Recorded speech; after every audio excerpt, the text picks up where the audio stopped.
Bon, alors j'accueille maintenant Hélène Roll et Jackie.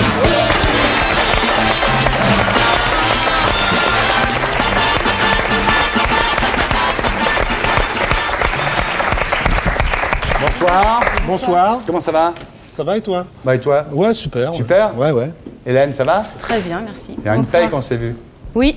Alors j'ai un petit truc justement pour tous les deux. C'était pas elle, hein? Pour les deux. Ah bon? Vous C'était étiez Lio, où? c'était Lio, hein? T'étais où? C'était Lio, ouais, je Lio et sais. moi. Lio et vous. Oui. Ouais. On fait semblant de se vous voyez, on est à la télé. Tu permets que je te vous vois alors? Ouais, tu permets que je te vous vois aussi. Oui. Bien. Alors Hélène Roll, bonsoir. Non, on dit Donc, Rollès, on dit Rollès. on dit Rollès? Oui. Ouais, il y a un S à la fin. Il y a Ah un bon. accent grave sur le... Ah d'accord. Voilà. J'ai- C'est tout? Vous m'en voulez d'avoir dit un truc? Non, pas du tout. T'as pas de bol. Non, on dit bolès. Alors, retour en force à la télé. Donc, vous participez au feuilleton Les Vacances de l'amour, qui est tourné fin novembre jusqu'à fin décembre à Saint-Martin. Oui, je vais y participer, ce que Ouais. je n'ai pas encore fait. Vous avez vu, il y a l'ouragan Lenny, là. Hein? Oui. Ouais. Vous y allez toujours? Oui. D'accord. Et diffusion en février 2000, je le dis, pour les amis d'Hélène, qui sont nombreux. Un album en cours d'écriture, Oui. sorti printemps 2000. Oui, Alors, ça, est-ce que c'est- je sais pas.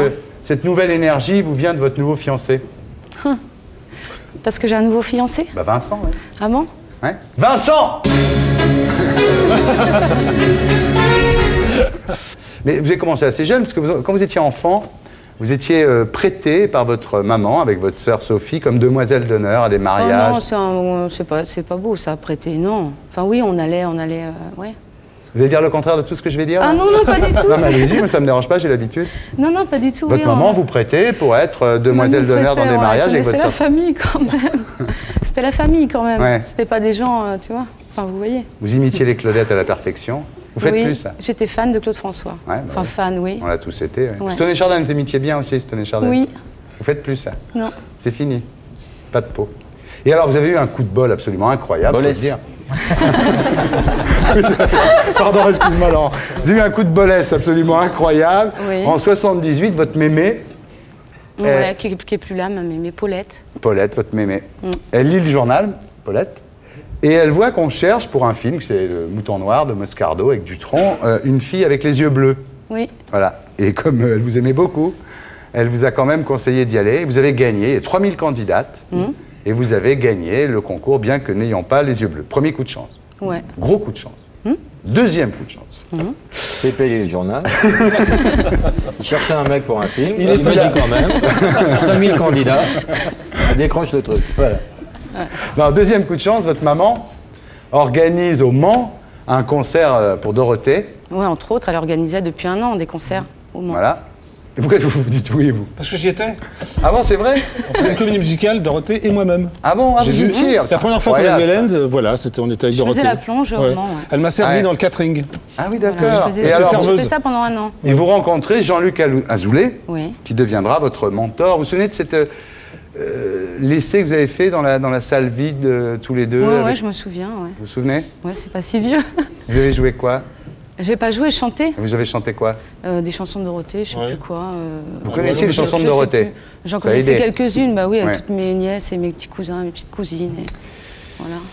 Alors voilà, deux coups de chance absolument incroyables, coup sur coup, le journal de Paulette, l'audition avec Jean-Luc Azoulay, et vous voilà lancé. Non mais c'est vrai, c'est incroyable ça. Moi, je suis toujours très intéressé de savoir comment les gens, quel a été le déclic, la boîte à Angoulême pour Fabrice Lucchini.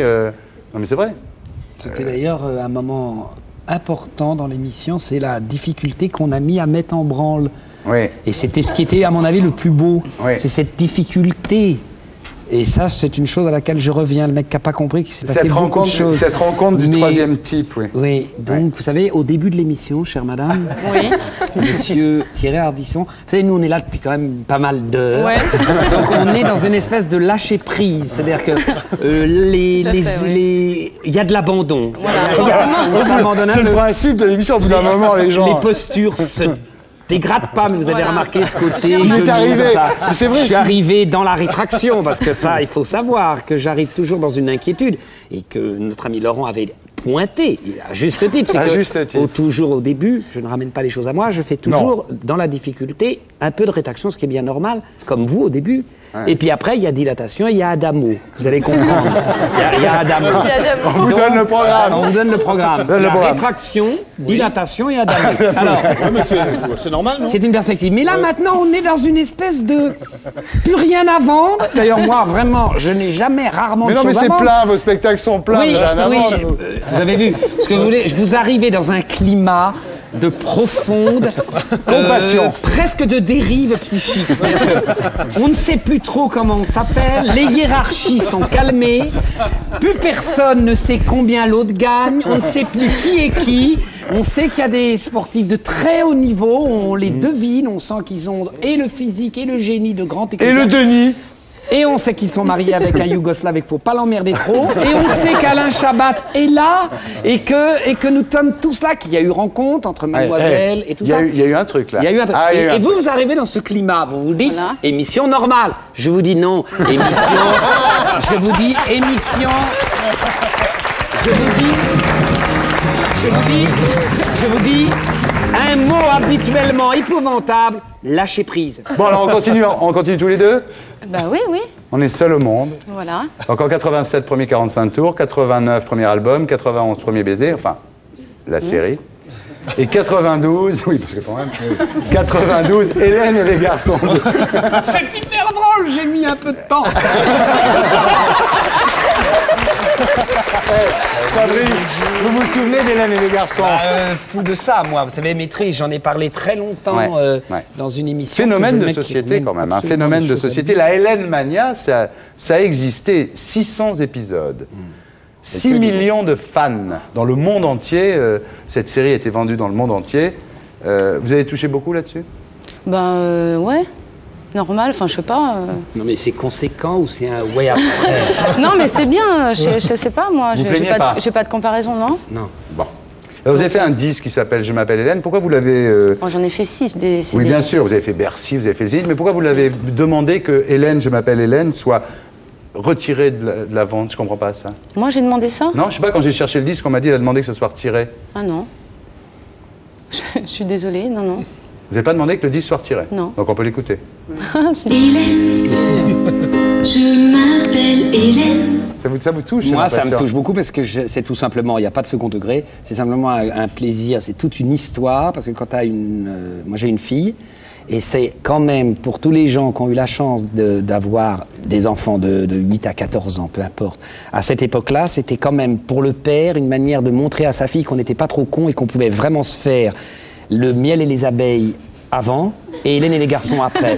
Donc moi, je me tapais les deux. Et mine de rien, vous êtes redevable à plein de pères qui pouvaient avoir l'air de ringards et avec toutes les problématiques qu'on a avec ses enfants, de se rapprocher vachement bien, d'écouter des feuilletons de cette qualité-là. Alors non, mais blague à part, il y a un sociologue qui s'appelle Dominique Pasquier au CNRS. Vous savez ce qu'il a fait, hein, c'est incroyable. Il a décortiqué des milliers de lettres. C'est une femme. Ah, c'est une femme? Oui. Décortiqué des milliers de lettres. Merci Hélène. Et finalement, il a trouvé que c'était très positif, Hélène. Là, le feuilleton Hélène et les garçons. C'est énorme. Très positif. Il a dit que c'était un programme de vie qui faisait réfléchir les téléspectateurs, les amis, les parents, que ça engendrait des discussions sur les enjeux du couple, les rapports hommes-femmes, les limites de la liberté sexuelle. Oui, dont vous la nous parliez. lourdeur de votre mec, par exemple.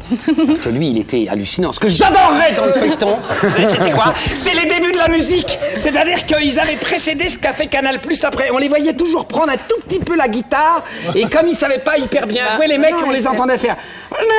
Franchement, Hélène, sois sympa, pourquoi tu rentres comme ça? Tu vois, ce qui était extraordinaire, c'est qu'il y avait toujours un départ de musique, au lieu que ça soit un peu comme Canal Plus, où on voit les mecs très. oui, ils sont irrités. On voit que c'est des C'était pas pros, musicien. ils étaient simplement au début de guitare. Mais vous parlez de C'était qui? d'une De Cri-Cri tristesse. d'amour, là? Tout le monde, Tout mais c'était pas Cri-Cri. musicien. Cri-Cri. Ah, mais attendez, Si, Sébastien Roch. il était Oui. batteur. Il y Oui. avait quand même. Mais quand ils se réunissaient. Ça, Mais c'était oui, non, tel- mais oui. Hélène avouait, enfin je ne vous le dis pas parce que maintenant vous avez passé à autre Non, mais chose. c'était pas musicien non plus. Oui, non mais je ne les critique pas, je dis qu'il y C'était que avait... des débuts ou des fins de trucs.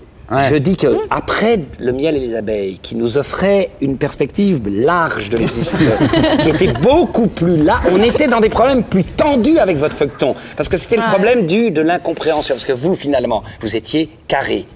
Votre rôle était une femme carrée, qui mettait en scène l'impuissance quand même de ce garçon qui était normal. Vous savez, quand il y avait le drogué, vous vous rappelez quand il y avait le drogué? Vous vous rappelez quand il y avait le drogué? Le gars qui avait fait... Et alors là, votre mari, votre gars, il était vachement... Il incarnait la raison, quoi, il incarnait la morale. Il disait, tu vas rester comme ça, comme une loque? Alors l'autre faisait, mais laisse-moi.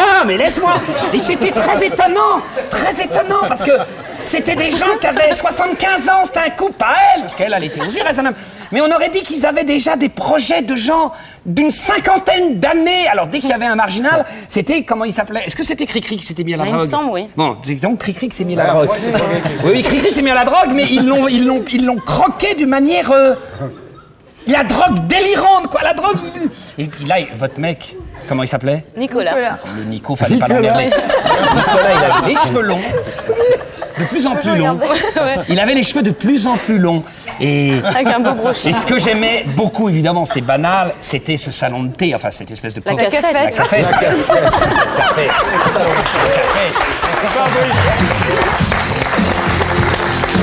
Venez pour l'amour avec moi, à s'asseoir. Bon, mais dites-moi, la cafette... Ouais.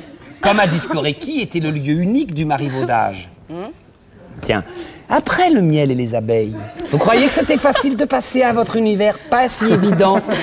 Et pourquoi il y en avait une qui était toujours flippée en amour? C'était laquelle? Qui disait toujours, mais Hélène, comment tu fais, toi, ton couple, il marche vachement bien. Je sais pas. C'était quoi? C'était pas Lali? Ah oui. C'est Malali? Lali, on pouvait mourir, hein. Lali, c'était effrayant parce que elle était... Ah non, mais Lali, c'est pas pour balancer sur une actrice, hein. Lali, tu peux devenir fou avec Lali. Parce que c'était la boudeuse éternelle, c'était celle avec qui il n'y avait jamais sexe. Ouais, et puis vous apparaissiez éclaboussant d'équilibre avec votre Nico. Ah, je vous haïssais à un moment, je disais, putain, elle a réussi son couple, celle-là, la vache. Dites-moi, alors Madame Soleil a dit que vous finirez philosophe ou dans les ordres. C'est planté. Ah oui, Germaine. Ouais.